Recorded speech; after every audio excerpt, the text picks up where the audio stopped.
Ouais l'équipage, c'est Ryo Okani du Shinjikai et aujourd'hui on se retrouve pour une nouvelle vidéo où on va parler du véritable pouvoir et de la véritable puissance d'Oden Kozuki.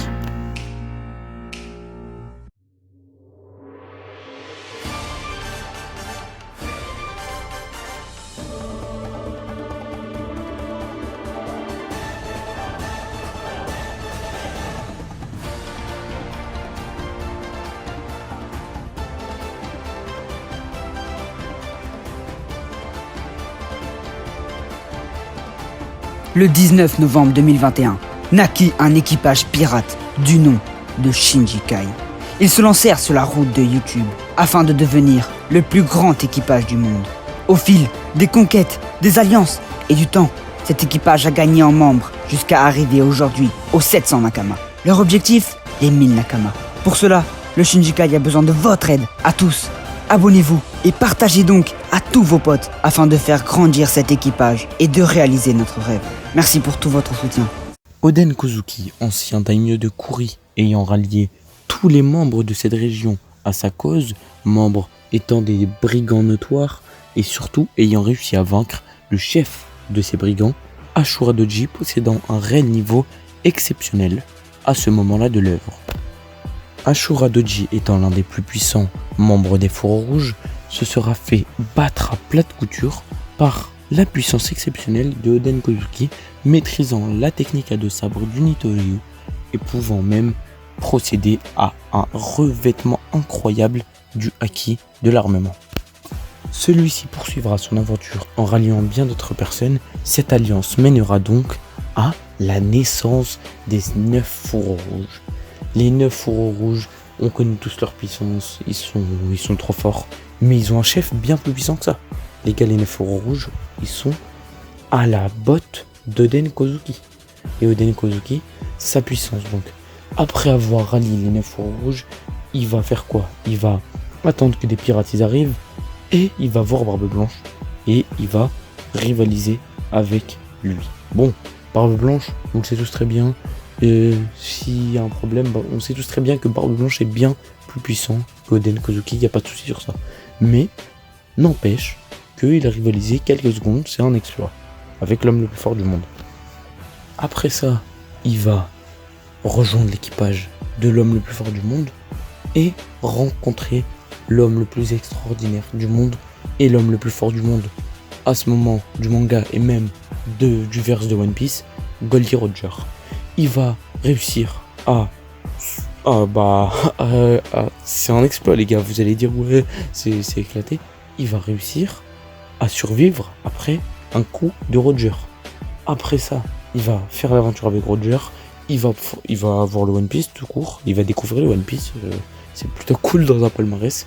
Et après ça, Oden va rentrer dans son chez-soi natal. Ensuite, Oden on connaît toute l'histoire, hein. Il va se manger Kaido, ils vont commencer à se battre.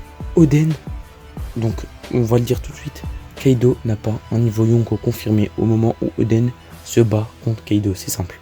Donc Oden, qu'est-ce qu'il va faire? Il va se taper contre Kaido, il va lui faire une blessure de fou, donc une blessure, et il va maîtriser Enma, qui est capable de couper les enfers, et qui prend le haki de l'armement à son possesseur. C'est le seul à avoir réussi à la maîtriser. Même Zoro, là, il galère un peu. Et il aura Ameno Abakiri qui peut couper les cieux. Il va mettre une blessure de ouf à Kaido. Mais malheureusement, il va perdre d'une manière lâche de la part de Kaido et ses sbires.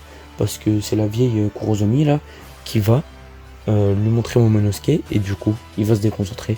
Il va se prendre un coup de massue. Ce coup de massue, il veut dire quoi? Il veut dire que Kaido, il est prêt à tout pour battre Oden parce qu'il sent que c'est chaud pour lui. Il sent qu'à ce moment-là, il n'est pas sûr de gagner. Et là, ça nous montre que Kaido, il n'a pas le level Yonko à ce moment-là. Et que Oden, il est surpuissant, quoi. Parce qu'il tient quand même Kaido.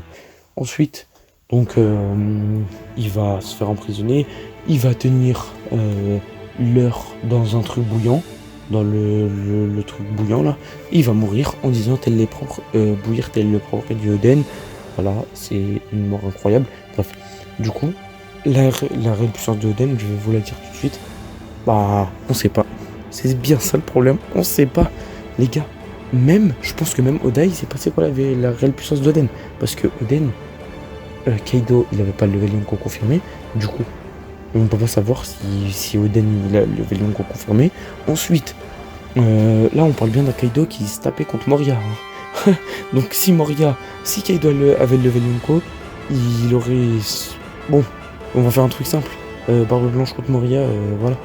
Hein, c'est Barbe Blanche contre Moria. En un coup, je pense que c'est fini. Kaido, il y a eu une grande guerre contre Moria. Ils ont même perdu les trucs de Wano. Ça montre qu'il avait pas le level Yonko confirmé. Du coup, les gars, Oden, je pense que même l'auteur ne sait pas s'il a le level Yonko confirmé. Parce que là, vraiment, on sait rien de lui. En fait, il nous a caché ses combats. Il nous a pas montré s'il avait l'acquis des rois. Il nous a pas montré s'il avait l'acquis de l'observation. On sait rien de lui. On sait rien d'Oden. Oden, la seule chose qu'on sait, c'est qu'il est supérieur à un level second de Yonko. Parce que Oden, il a réussi, on le voit, pendant qu'ils se battent contre l'équipage de Roger. Même il était dans l'équipage à Barbe Blanche. On le voit. Il tient Scooper Gaban, qui était le troisième de Roger. Donc, troisième de Roger est égal à troisième de Roi des Pirates, supérieur à troisième de Yonko. Donc, je pense que c'est égal à un niveau intermédiaire, on va dire. Un troisième de Roger, troisième de Roi des Pirates, c'est supérieur à un troisième de Yonko. Donc, voilà, ça fait à peu près level intermédiaire, je pense. Parce que le second de Yonko, du coup, il a le level Yonko. Faut une petite différence entre le second et le troisième pour que la hiérarchie soit respectée. C'est QFD. Donc, je pense qu'Oden, il a minimum le level intermédiaire et le level Yonko, on le saura plus tard. Sur ce, les gars, si vous avez kiffé, n'hésitez pas à liker, commenter, partager, voilà, c'est plutôt cool. Sur ce, on se dit à la semaine prochaine, ou à dimanche prochain même, pour une théorie, parce qu'il n'y aura pas le scan. Salut l'équipage!